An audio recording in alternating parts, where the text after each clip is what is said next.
Dear students, welcome back social science class. Last ക്ലാസ്സിൽ നമ്മൾ ജോഗ്രഫിയിലെ ഒരു ചാപ്റ്റർ കംപ്ലീറ്റ് ചെയ്തു. ഓക്കെ, ഇന്ന് നമ്മൾ സ്റ്റാർട്ട് ചെയ്യുന്നത് ഹിസ്റ്ററിയിലെ തേർഡ് ചാപ്റ്റർ ആണ്, പബ്ലിക് അഡ്മിനിസ്ട്രേഷൻ. പൊതുഭരണം എന്നാണ് പബ്ലിക് അഡ്മിനിസ്ട്രേഷൻ എന്ന് പറയുന്നത്. നിങ്ങൾ നിങ്ങളെ സറൗണ്ടിങ്സിലുള്ള പബ്ലിക് ഇൻസ്റ്റിറ്റ്യൂഷൻസ് ഒക്കെ ഒന്ന് ഐഡന്റിഫൈ ചെയ്യൂ. ഏതൊക്കെ ഗവൺമെന്റ് ഇൻസ്റ്റിറ്റ്യൂഷൻ ആണ് നിങ്ങളുടെ തൊട്ടടുത്തുള്ളത് ഒന്ന് പറഞ്ഞു നോക്കൂ. വില്ലേജ് ഓഫീസ് ഉണ്ട്, അതുപോലെ തന്നെ എന്താണ് പ്രൈമറി ഹെൽത്ത് കെയർ സെന്റേഴ്സ് ഉണ്ട്, പ്രാഥമിക ആരോഗ്യ കേന്ദ്രങ്ങൾ എന്ന് പറയും, പ്രൈമറി ഹെൽത്ത് കെയർ സെന്റേഴ്സ് ഉണ്ട്.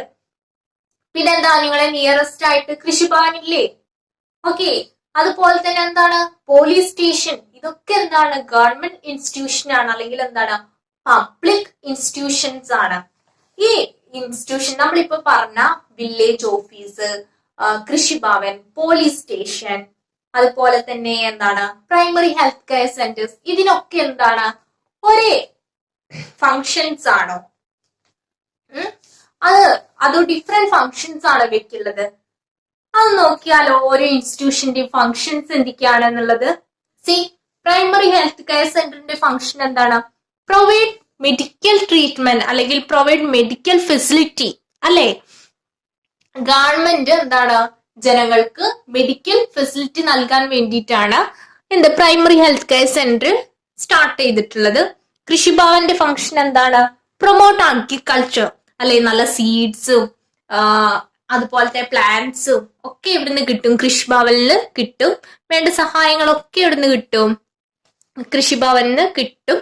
അവരുടെ ഫംഗ്ഷൻ എന്താണ്, അല്ലെങ്കിൽ അവരുടെ എയിം എന്താണ്? To promote agriculture. Okay, third one police station. Okay, എന്താ പോലീസ് സ്റ്റേഷൻ ഫംഗ്ഷൻ എന്ന് പറയുന്നത്? Maintains law and order. ഒരു ലൊക്കാലിറ്റിയിലെ അല്ലെ ലോ ആൻഡ് ഓർഡർ മെയിൻറ്റെയിൻ ചെയ്യുക എന്ന ഫംഗ്ഷനാണ് ആര് നിർവഹിക്കുന്നത്? നമ്മളുടെ പോലീസ് സ്റ്റേഷൻ നിർവഹിക്കുന്നത്. അതുപോലെ തന്നെ വില്ലേജ് ഓഫീസിൽ ഡിഫറെന്റ് ഫങ്ഷൻസ് ഉണ്ട് അല്ലെ. എന്തൊക്കെയാണ് ഫങ്ഷൻസ്? നമ്മളുടെ എന്താണ് കമ്മ്യൂണിറ്റി സർട്ടിഫിക്കറ്റ്, അതേപോലുള്ള എന്താണ് നമ്മളുടെ ഹൗസിനെ പറ്റിയിട്ടുള്ള എല്ലാ കാര്യങ്ങൾക്കും എന്താണ് നമ്മൾ വില്ലേജ് ഓഫീസുമായിട്ടാണ് എന്ത് കണക്ട് ചെയ്യുക അല്ലെ. അങ്ങനെ എന്താണ് ഡിഫറെന്റ് ഫങ്ഷൻസ് ആണ് ഈ ഇൻസ്റ്റിറ്റ്യൂഷൻസിനൊക്കെ ഉള്ളത്. ഓക്കെ, ഈ ഇൻസ്റ്റിറ്റ്യൂഷനെ മൊത്തം നമ്മൾ എന്താണ് പബ്ലിക് ഇൻസ്റ്റിറ്റ്യൂഷൻ എന്നാണ് വിളിക്കുന്നത്.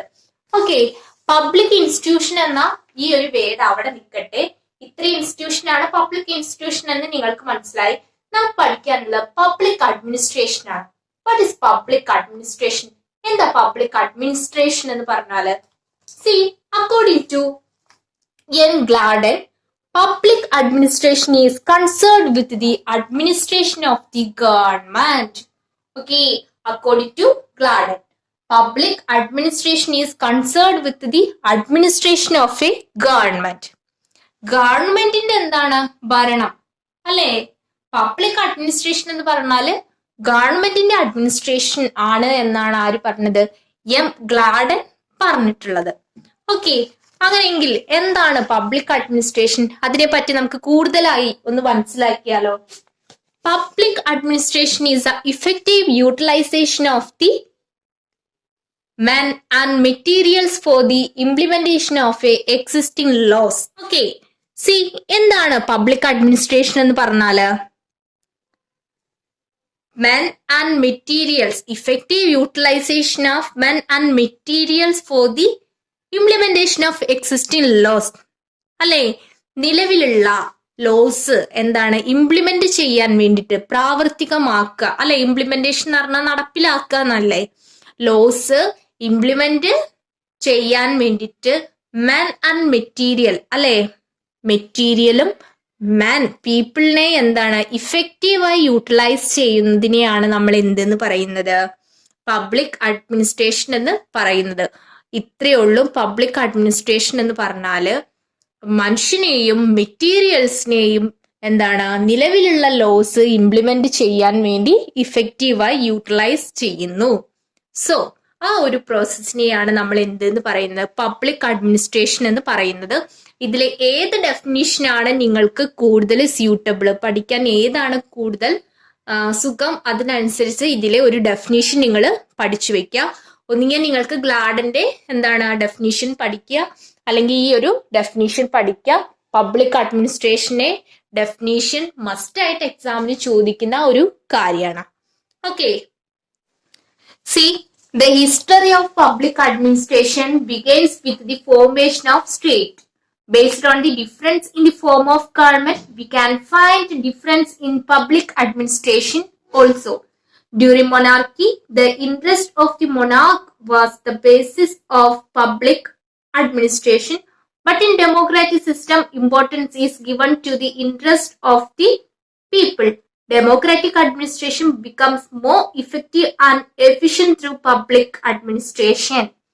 See students, നമ്മൾ പഠിച്ചു എന്താണ് പബ്ലിക് അഡ്മിനിസ്ട്രേഷന്റെ ഹിസ്റ്ററി സ്റ്റാർട്ട് ചെയ്യുന്നത് എന്നാണോ സ്റ്റേറ്റ് ഫോർമേറ്റ് ചെയ്തത് അന്ന് തൊട്ടിട്ടാണ്. അതുപോലെ തന്നെ എന്താണ് ഫോം ഓഫ് ഗവൺമെന്റിന്റെ ബേസിൽ എന്താണ് ഈ ഒരു പബ്ലിക് അഡ്മിനിസ്ട്രേഷനും ഡിഫറെന്റ് ആയിട്ട് കാണപ്പെടുന്നു.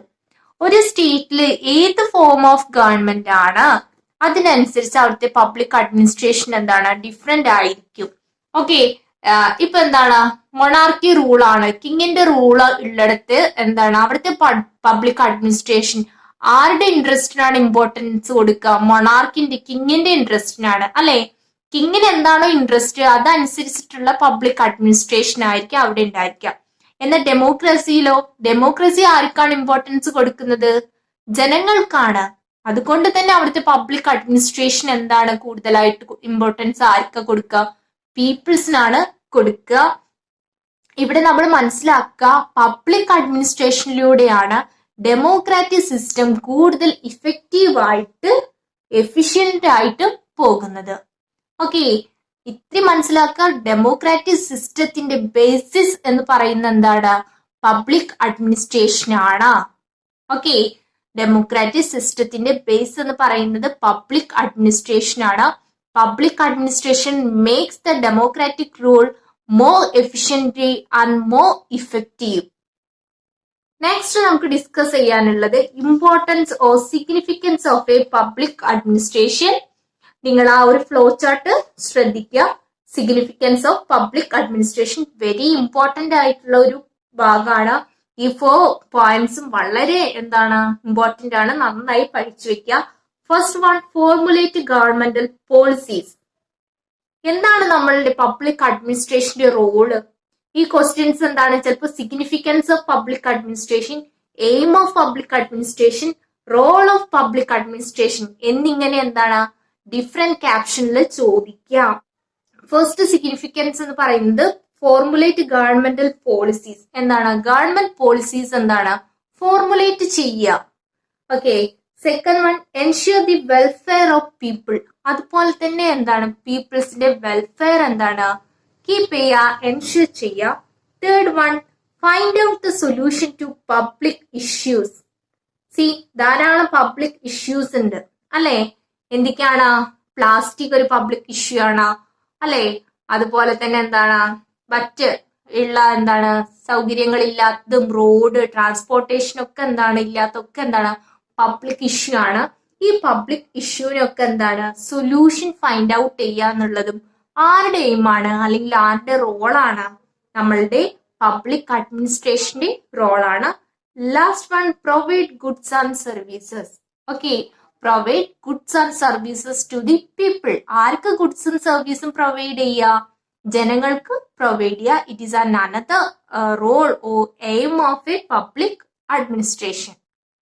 ഓക്കെ ഓക്കെ, പബ്ലിക് അഡ്മിനിസ്ട്രേഷന്റെ സിഗ്നിഫിക്കൻസ് അല്ലെങ്കിൽ ഡ്യൂട്ടീസ് എന്തൊക്കെയാണെന്നുള്ളത് നമുക്ക് മനസ്സിലായി. നെക്സ്റ്റ് നമുക്ക് ഡിസ്കസ് ചെയ്യാനുള്ള ടോപ്പിക് എന്ന് പറയുന്നത് Gandhi's view of public administration. Public അഡ്മിനിസ്ട്രേഷനെ കുറിച്ച് നമ്മളുടെ ഫാദർ ഓഫ് നേഷൻ ആയിട്ടുള്ള ഗാന്ധിക്ക് എന്താണ് കുറച്ച് ഐഡിയാസ് ഉണ്ടായിരുന്നു. ഗാന്ധിയുടെ വ്യൂല് എന്തായിരിക്കണം പബ്ലിക് അഡ്മിനിസ്ട്രേഷൻ എന്നത് അദ്ദേഹം എന്താണ് വളരെ കറക്റ്റ് ആയിട്ട് പറഞ്ഞു തന്നിട്ടുണ്ട്. സോ എന്താണ് Gandhi's view of public administration വളരെ ഇമ്പോർട്ടന്റ് ആണ്. എന്തായിരുന്നു പബ്ലിക് അഡ്മിനിസ്ട്രേഷനെ കുറിച്ച് ഗാന്ധിജിക്ക് ഉണ്ടായിരുന്ന വ്യൂ എന്ന് നമുക്ക് നോക്കാം. Gandhiji expected the protection of the interest of all through public administration. but there are a number of persons in our society who require special consideration and protection. He opined that the public administration should consider them specially and protect them. See, ഗാന്ധിയുടെ ideal അല്ലെങ്കിൽ അദ്ദേഹത്തിന്റെ വ്യൂവിൽ എന്താണ് public administration എന്ന് പറയുന്നത് എല്ലാ പീപ്പിളിന്റെയും എന്താണ് interest protect ചെയ്യുക എന്നതാണ്. പക്ഷേ നമ്മളുടെ സൊസൈറ്റിയിൽ എന്താണ് എല്ലാവരും സെയിം ലെവലിലാണോ? അല്ല. ലോ ലെവലിൽ നിൽക്കുന്ന പീപ്പിൾസ് ഉണ്ട്, ട്രൈബ്സ് ഉണ്ട്, ഷെഡ്യൂൾഡ് കാസ്റ്റ്, ഷെഡ്യൂൾഡ് ട്രൈബ്സ് തുടങ്ങിയിട്ടുള്ള എന്താണ് ലോ കമ്മ്യൂണിറ്റീസ് ഒക്കെ ഉണ്ട്. അതുപോലെ തന്നെ വുമൺസ്, ചിൽഡ്രൻസ്, അവർക്കൊക്കെ എന്താണ് കൂടുതൽ കൺസിഡറേഷൻ നമ്മൾ കൊടുക്കണം. ഓക്കെ, അപ്പൊ അദ്ദേഹത്തിന്റെ ഒപ്പീനിയനിൽ എന്താണ് പബ്ലിക് അഡ്മിനിസ്ട്രേഷൻ എന്ന് പറഞ്ഞാൽ എല്ലാവരുടെയും ഇൻട്രസ്റ്റ് എന്താണ് പ്രൊട്ടക്ട് ചെയ്യുക, എല്ലാ ജനങ്ങളുടെ ഇൻട്രസ്റ്റും പ്രൊട്ടക്ട് ചെയ്യുക. അറ്റ് ദി സെയിം ടൈം എന്താണ് സ്പെഷ്യൽ റിസർവേഷൻ വേണ്ടവർക്ക് പ്രത്യേക കൺസിഡറേഷൻ എന്താ കൊടുക്കുക, അവരുടെ എന്താണ് ഒപ്പീനിയൻസിന്, അവരുടെ ഇൻട്രസ്റ്റിന് ഒന്നുകൂടി എന്താണ് ഇമ്പോർട്ടൻസ് കൊടുക്കുക. ഓക്കെ, നമ്മളുടെ എന്താണ് ട്രൈബ്സ് ഒക്കെ വളരെ എന്താണ് കുറഞ്ഞ ലെവലിലാണ് അല്ലെ, ലോ സ്റ്റാറ്റസിലാണ് അവർക്കൊക്കെ അങ്ങനെയുള്ള എന്താണ് ട്രൈബ്സിനെ പോലെ എന്താണ് ലോ സ്റ്റാറ്റസിലുള്ള ആൾക്കാരുടെ ഇൻട്രസ്റ്റിന് ഒന്നുകൂടി പ്രൊമോട്ട് ചെയ്യുക. ഗാന്ധിയസ് വ്യൂസിൽ എന്താണ് പബ്ലിക് അഡ്മിനിസ്ട്രേഷൻ എന്ന് പറഞ്ഞാല് to protect the interest of all people at the same time give some special consideration to the low status people. Okay, next നമുക്ക് ഡിസ്കസ് ചെയ്യാനുള്ളത് ബ്യൂറോക്രസിയാണ്. Okay, what is bureaucracy? എന്താണ് ബ്യൂറോക്രസി എന്ന് പറഞ്ഞാല് the employees who work under public administrative system and administer the country are together known as bureaucracy. Okay, public administrative സിസ്റ്റത്തിൽ work ചെയ്യുന്ന employees അല്ലെ, ഭരണം എന്താണ് നിർവഹിക്കുന്ന എംപ്ലോയീസിനെയാണ്, ഒഫീഷ്യൽസിനെയാണ് നമ്മൾ എന്തെന്ന് പറയുന്നത്, അവരുടെ ഒരു ഗാങ്ങിനെ, അവരെ മൊത്തമാണ് എന്തെന്ന് പറയുന്നത് ബ്യൂറോക്രസി എന്ന് പറയുന്നത്. വില്ലേജ് ഓഫീസിൽ ധാരാളം എന്താണ് ഒഫീഷ്യൽസ് ഉണ്ട്. അതുപോലെ തന്നെ എന്താണ് ഗവൺമെന്റ് ഇൻസ്റ്റിറ്റ്യൂഷനിലൊക്കെ എന്താണ് ധാരാളം ഗവൺമെന്റ് എംപ്ലോയീസ് വർക്ക് ചെയ്യുന്നുണ്ട്. ഈ എംപ്ലോയീസിനെ എന്താണ് ഗ്രൂപ്പായിട്ടാണ് നമ്മൾ എന്തെന്ന് വിളിക്കുന്നത്, ബ്യൂറോക്രസി എന്ന് വിളിക്കുന്നത്. സെക്രട്ടേറിയറ്റിലുണ്ട് അല്ലെ, പഞ്ചായത്ത് ഓഫീസിലുണ്ട്. അങ്ങനെ എല്ലാ ഗവൺമെന്റ് ഇൻസ്റ്റിറ്റ്യൂഷൻസിലെയും ഗവൺമെന്റ് എംപ്ലോയീസിനെ എന്താണ് കളക്റ്റീവായിട്ട് നമ്മൾ ബ്യൂറോക്രസി എന്നാണ് വിളിക്കുന്നത്. ഓക്കെ, നെക്സ്റ്റ് നമുക്ക് ഡിസ്കസ് ചെയ്യാനുള്ളത് ഈ ബ്യൂറോക്രസിയുടെ എന്താണ് ഫീച്ചേഴ്സ് ആണ്. Okay, first one, hierarchical organisation. What is hierarchical organisation? Bureaucracy is organized in such a way that there is no one employees at the top and the number increases and it reaches the lower levels. It known as hierarchical organization. എന്താണ് hierarchical organisation എന്ന് പറഞ്ഞാല്, നിങ്ങൾ ഈ എംപ്ലോയീസിനെ എന്താണ് ശ്രദ്ധിച്ചിട്ടുണ്ടോ? അവിടെ എന്താണ് top ലെവലിൽ എന്താണ് ഒരു ഓഫീസറേ ഉണ്ടായിരിക്കുള്ളൂ അല്ലെ. അവിടുന്ന് എന്താണ് ലോവർ ലെവലിലേക്ക് എത്തുന്തോറും എന്താണ് എംപ്ലോയീസിന്റെ നമ്പർ എന്താണ് ഇൻക്രീസ് ചെയ്യും അല്ലെ. വില്ലേജ് ഓഫീസിലൊക്കെ എന്താണ് ധാരാളം എന്താണ് എംപ്ലോയീസ് ഉണ്ട്. അതേ സമയത്ത് ടോപ്പിലെത്തുമ്പോൾ, ഏറ്റവും ഉയർന്ന എന്താണ് ടോപ്പിലെത്തുമ്പോൾ എന്താണ് ഒരൊറ്റ ഓഫീസർ എന്ന ക്രമത്തിലാണ് ഈ ഒരു ബ്യൂറോക്രസിയെ നമ്മൾ ഓർഡർ ചെയ്തിട്ടുള്ളത്. Okay, second one is permanence. C, person appointed will continue in service till the age of retirement. നമുക്കറിയാം UPSC തുടങ്ങിയിട്ടുള്ള ഗവൺമെന്റ് ഏജൻസീസ് എന്താണ് ഈ ഗവൺമെന്റ് എംപ്ലോയീസിന് എന്താണ് ഒരു നിശ്ചിത എന്താണ് കാലാവധിക്ക് ആണ് അവരെ സെലക്ട് ചെയ്യുന്നത്. അവരെന്താണ് പെർമനന്റ് ആയിരിക്കും അല്ലെ. റിട്ടയർമെന്റ് ഏജ് വരെ എന്താണ് അവർക്ക് ഗവൺമെന്റ് എംപ്ലോയി ആയിട്ട് തുടരാം. എന്താണ് നമ്മളെ ഗവൺമെന്റ് എന്താണ് ചേഞ്ച് ചെയ്യുന്നുണ്ട്. 5 years കൂടുമ്പോൾ എന്താണ് ഗവൺമെന്റ് മാറുന്നുണ്ട്. പക്ഷെ ഈ എംപ്ലോയീസ് ഒക്കെ എന്താണ് പെർമനന്റ് ആണ്. അവർക്ക് എന്താണ് അവരുടെ റിട്ടയർമെന്റ് ടൈം വരെ എന്താണ് വർക്ക് ചെയ്യാം. Third one, appointment on the basis of qualification. C, ഈ ബ്യൂറോക്രസി അല്ലെങ്കിൽ ഗവൺമെന്റ് എംപ്ലോയീസിന് എന്താണ് നമ്മൾ ക്വാളിഫിക്കേഷന്റെ ബേസിലാണ് അപ്പോയിന്റ് ചെയ്യുന്നത്. Okay, employees are required and appointed on the basis of educational qualification. നമുക്കറിയാം PSC എക്സാംസ് ഒക്കെ നിങ്ങൾ കേട്ടിട്ടില്ലേ? ഓക്കെ, അതൊക്കെ എന്താണ്, ഗവൺമെന്റ് എംപ്ലോയീസിനെ സെലക്ട് ചെയ്യാണ്. അതിനെന്താണ്, നമ്മളൊരു ക്വാളിഫിക്കേഷൻ കൊടുക്കും, ആ ക്വാളിഫിക്കേഷൻ അനുസരിച്ചുള്ളവർ അതിനെ അപ്ലൈ ചെയ്യുക, എക്സാം എഴുതുക, ഇന്റർവ്യൂ അറ്റൻഡ് ചെയ്യുക. അതനുസരിച്ച് എന്താണ്, ആൾക്കാരെ മാത്രമാണ് നമ്മൾ ഗവൺമെന്റ് എംപ്ലോയീസ് ആയിട്ട് സെലക്ട് ചെയ്യുള്ളൂ. Fourth one, political neutrality. Bureaucrats are liable to implement the policies of whichever party comes to power. Party interests should not reflect in their work. They should act neutrally. Okay, എന്താണ്, നമുക്കറിയാം 5 years കൂടുമ്പോൾ എന്താണ് നമ്മളുടെ government change ചെയ്യുന്നുണ്ട്. പക്ഷെ നമ്മൾ bureaucrats എന്താണ് change ചെയ്യുന്നുണ്ടോ? Employees മാറുന്നുണ്ടോ?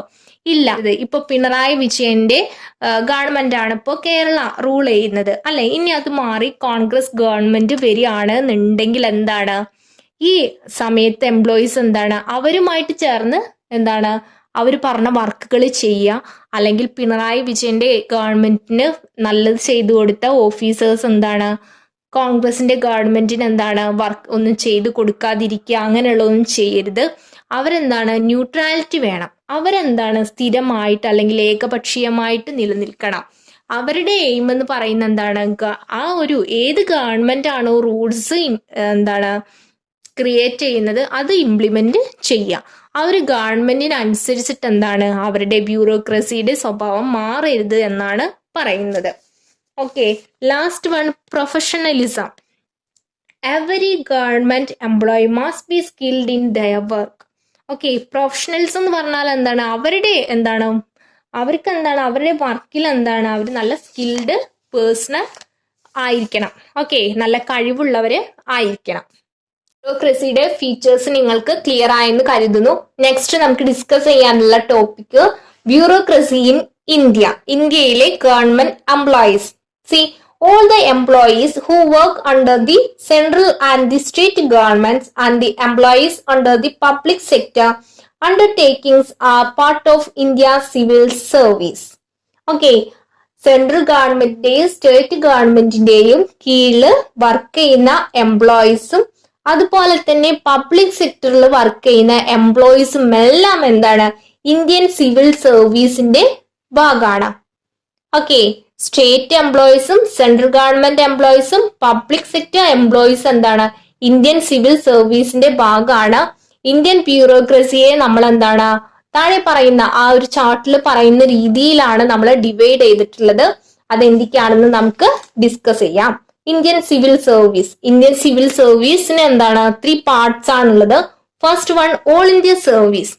Okay, all India service. Recruits at the national level. ദേശീയ നാഷണൽ ലെവലിലേക്ക് എന്താണ്, നമ്മൾ എംപ്ലോയീസിനെ സെലക്ട് ചെയ്യുന്നു. അവിടെയാണ് എന്ത് വരുന്നത്, ഓൾ ഇന്ത്യ സർവീസസ് വരുന്നു. Then appointment in central or state service.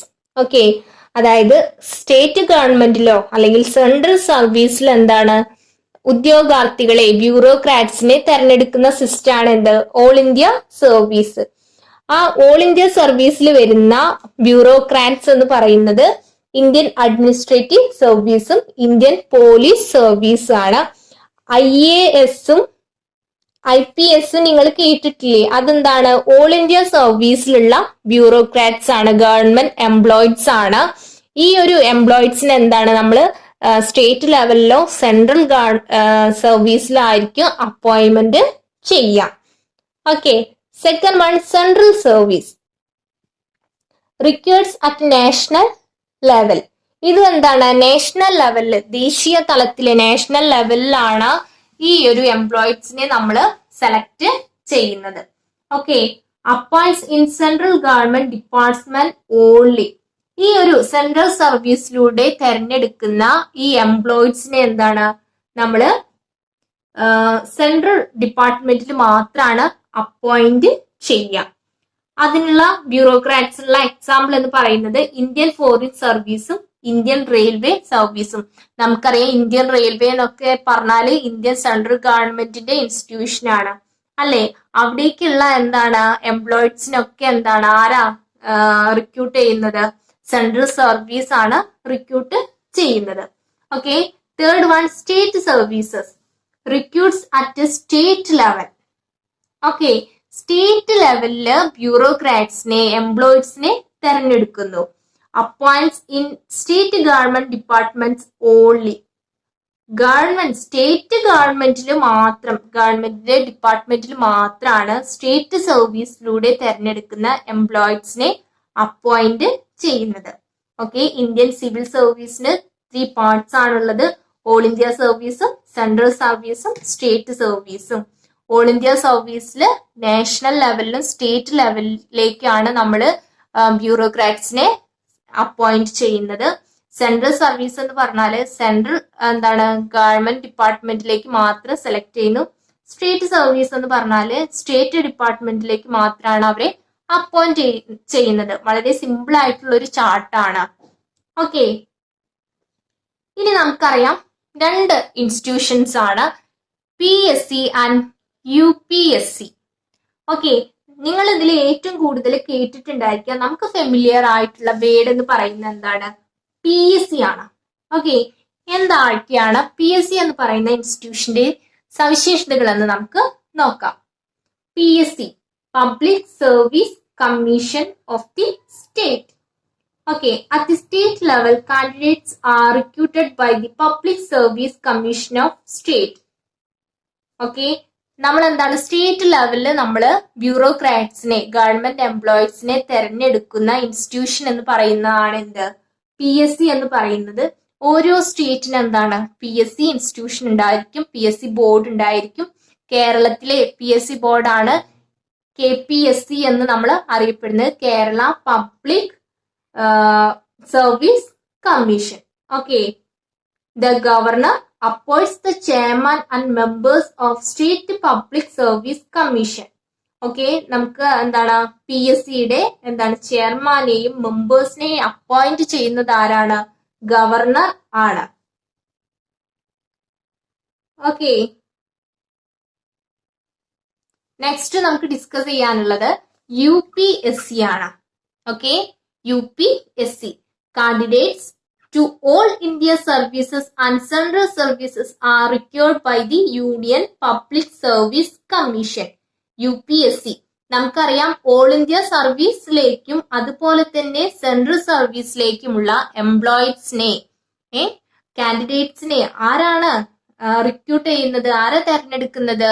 UPSC ആണ്. UPSC സെൻട്രൽ ഗവൺമെന്റ് ഡിപ്പാർട്ട്മെന്റിലേക്കുള്ള എന്താണ് ബ്യൂറോക്രാറ്റ്സിനെ, ഒഫീഷ്യൽസിനെ തെരഞ്ഞെടുക്കാൻ വേണ്ടിയിട്ടാണ് UPSC എന്ന് പറയുന്ന institution. The chairman and the members of this commission are appointed by president of India. ഇവിടെ എന്താണ് UPSCയുടെ ചെയർമാനെയും മെമ്പേഴ്സിനെയും ഇലക്ട് ചെയ്യുന്നത് അല്ലെങ്കിൽ സെലക്ട് ചെയ്യുന്നത് പ്രസിഡന്റ് ഓഫ് ഇന്ത്യ ആണ്.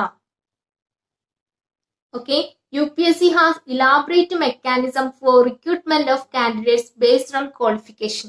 നമുക്കറിയാം UPSC ആയാലും PSC ആയാലും എന്താണ് ക്വാളിഫിക്കേഷൻ അനുസരിച്ചിട്ടാണ് കാൻഡിഡേറ്റ്സിനൊക്കെ തെരഞ്ഞെടുക്കുന്നത്. സെൻട്രലിലേക്ക് വേണ്ട, സെൻട്രൽ ഗവൺമെന്റ് ഡിപ്പാർട്ട്മെന്റിലേക്ക് വേണ്ട കാൻഡിഡേറ്റ്സിനെ UPSC സെലക്ട് ചെയ്യും. സ്റ്റേറ്റിലേക്ക് വേണ്ട, സ്റ്റേറ്റ് സർവീസിലേക്ക് വേണ്ട കാൻഡിഡേറ്റ്സിന് എന്താണ് PSC അപ്പോയിന്റ് ചെയ്യും. സ്റ്റേറ്റ് PSC ബോർഡ് അപ്പോയിന്റ് ചെയ്യും. Okay.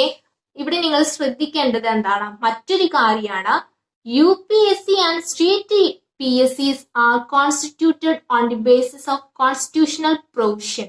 So they are called constitutional institution. ഇവിടെ നിങ്ങൾ ശ്രദ്ധിക്കേണ്ട ഒരു വേർഡ് കോൺസ്റ്റിറ്റ്യൂഷണൽ ഇൻസ്റ്റിറ്റ്യൂഷൻ ആണ്. UPSCയും PSCയും എന്താണ് ഫോം ചെയ്തിരിക്കുന്നത് കോൺസ്റ്റിറ്റ്യൂഷണൽ പ്രൊവിഷൻസിന്റെ ബേസിലാണ്. അതുകൊണ്ട് ഈ 2 ഇൻസ്റ്റിറ്റ്യൂഷനെ എന്താണ് നമ്മൾ കോൺസ്റ്റിറ്റ്യൂഷണൽ ഇൻസ്റ്റിറ്റ്യൂഷൻസ് എന്നാണ് വിളിക്കുന്നത്. ഓക്കെ. ഡിയർ സ്റ്റുഡൻസ്, ഇന്നത്തെ ക്ലാസ്സിൽ നമ്മൾ എടുത്ത ഭാഗം പബ്ലിക് അഡ്മിനിസ്ട്രേഷൻ എന്ന ന്യൂ ചാപ്റ്റർ ആണ്. അതിലെ public administration, bureaucracy, then bureaucracy in India എന്ന 3 ടോപ്പിക്കാണ് നമ്മൾ കവർ ചെയ്തത്. എന്തെങ്കിലും ഡൗട്ട് ഉണ്ടെന്നുണ്ടെങ്കിൽ ചോദിക്കുക. ക്ലാസ് നന്നായി മനസ്സിലാക്കുക. ഷോർട്ട് നോട്ട് പ്രിപ്പയർ ചെയ്യുക.